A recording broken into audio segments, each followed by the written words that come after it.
Hey everyone, welcome back to another video. In this video, I wanted to talk to you about how I leveled my characters, and I just kind of want to shed some light on some options that you have when it comes to how you approach the campaign and how you approach leveling alts in Dragonflight. So I didn't see like a big post or a lot of news about how this all worked.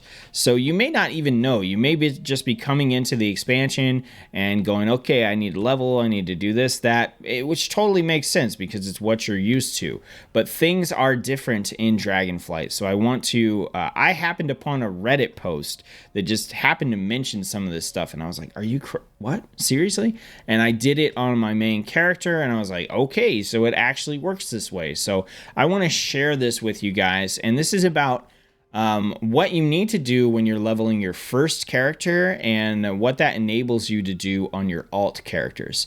Now, before we get into this, 100% you absolutely can level in Dragonflight the traditional way, which is to come in, get to your quest hubs, pick up your campaign quest, pick up all your side quests, go out. And while you're out there, you're going to hit like your bonus objectives, like this one here. You're going to kill some rares.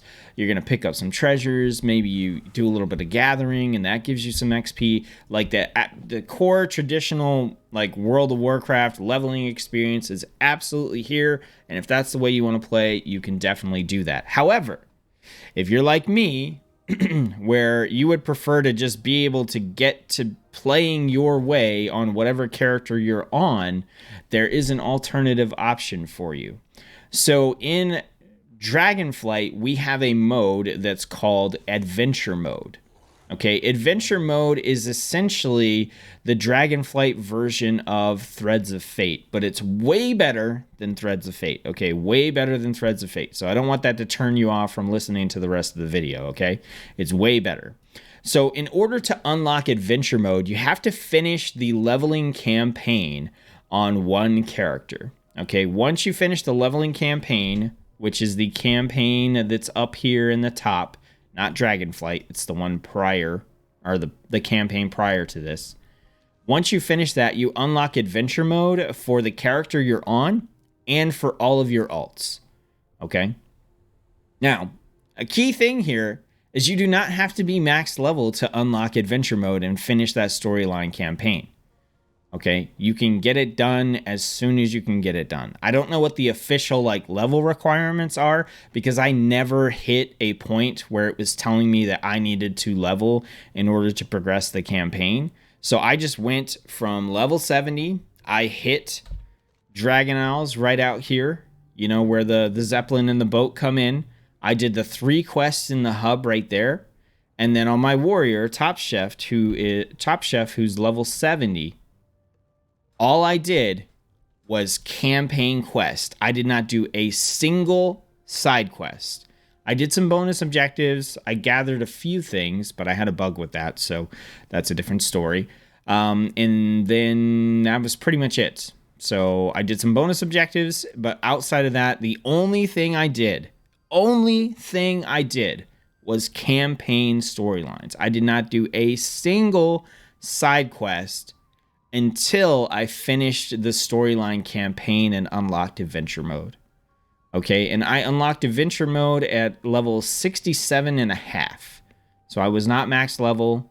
I had 2.5 levels left in order to hit max level, but I unlocked the campaign, and at that point when I unlocked or finished the campaign and unlocked Adventure Mode, it opened up all the Adventure Mode features for the character I was on, Top Chef, and all my alts. So, what is Adventure Mode? Now, it's going to be a little different on your main character versus your alts, because your main character has already finished the zone campaign, the storyline, the leveling campaign is what I'm calling it here. So that character's already finished that stuff. So when they hit Adventure Mode, they get access to world quests. They get access to renown activities, which is like the Tuskar like cooking thing over here, the community feast. They get access to the assault on Dragon Keep or Dragonbane Keep, all that kind of stuff. So world quest, renown activities. They can start on the end game campaign, the second campaign for after you finish the storyline campaign. Not everything in this campaign can be finished or worked on before you're level 70, but some of it can. A good amount of it can. There's some quests in there you could do before you hit level 70. And a lot of there's one that you have to earn like 4,000 rep for amongst the different factions in Dragonflight, and that's something that when you're going back to level on your main character that finished the campaign, that's something that you can easily do by going back and doing side quests and activities and stuff. So it is actually nice to be able to do that while you still need the experience to level. Okay, so on your main character, they get access to all that stuff. On your alt characters, they get access to all that stuff right out the gate as soon as they get to Dragon Isles. The exception is that for some of the renowned factions, you have to actually encounter them and stuff to unlock things. If you look here on my Druid, I don't have the Maruk Centaur faction unlocked, but that's literally just because I need to go and talk to them or run into one of their quests or do one of their world quests, or, you know, I just haven't been over to the plains yet and encountered these factions for this to open. But the rest of these, I didn't do any special quests. I just bumped into them along the way, and now I have them unlocked. Okay, so for your alts, you get access to all that stuff right out the gate as soon as you hit the Dragon Isles. But then in addition, when you get to Wingrest Embassy here, the very first quest hub, right out the gate, instead of continuing the campaign, if you paid attention, if you remember the campaign, you get here, you talk to Syndrax, and then like she ends up throwing up a signal flare, and that brings in a dragon, and it starts your campaign throughout this zone. Well, instead of doing that, you talk to Syndrax, and then they tell you to go over and pick a zone from the scouting map. So the scouting map is right here, and this is kind of like in BFA where you could pick what zone you wanted to do first. So you hit the scouting map, and it's going to pop up, and it's going to show you the different zones. And so you could pick a zone. On this character, I just went ahead and picked the Waking Shores. And when you do this, it's going to start the story campaign for you in that zone.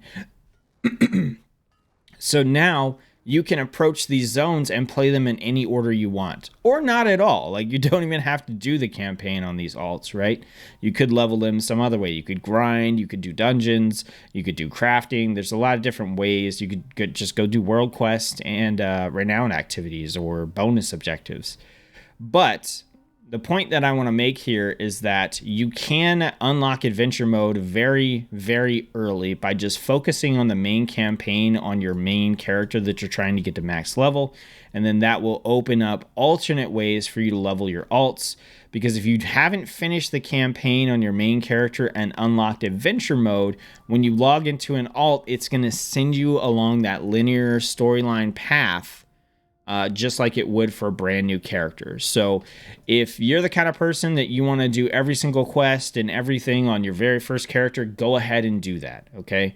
If you're the kind of person that would like to just be able to level your characters however you want, focus on the main story, finish the main story, the zone story, unlock adventure mode, and then you can really get in, and it's a world of possibilities for how you can level your other characters. Including if you still want to do the story over again, you could do that by just picking up those zones from the scouting map and then going out and doing those quests in whatever order you want. Having done the campaign, I can tell you that each zone's storyline is fairly self-contained. There's not a lot of connection between them all. So if you just blew through on your main character and you're like, man, I want to see the storyline now, you can really do the zones in any order. And for the most part, the storylines for the zones, like I said, are very self-contained. They don't have a whole lot of overlap with each other. Okay, so you really can just go off and do whatever zone or whatever storyline you're interested in and want to do first.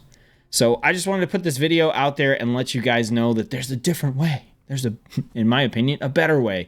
I think this is a really, really great kind of like combination of the various ways we've had to level previously. Also, once you unlock adventure mode, everything scales to your level wherever you go. So On your main character, when you unlock adventure mode, everything scales to your level. So when you go back and you do side quests like in the Waking Shores, the gear rewards from the quest will scale as if they were quest for your current level. The enemies will be your current level, so you don't even miss out on like gear rewards and stuff, because you can come back, do the side quest, and everything scales up. It's not like you're going to be getting a piece of gear that, you know, is only good for you if you're still level 61. So everything scales. That applies to your alts too. That's why they can go to any zone, because everything scales with their level, right? So like I said, this is a great compromise, great combination in my opinion of the different ways we've had to level in the past. So we've got the zone and storyline choice from BFA. We've got the zone scaling and enemy scaling and quest scaling and reward scaling that, you know, was introduced in Legion, I believe. And then we've got access to the end game activities through World Quest and Renowned activities and stuff like that.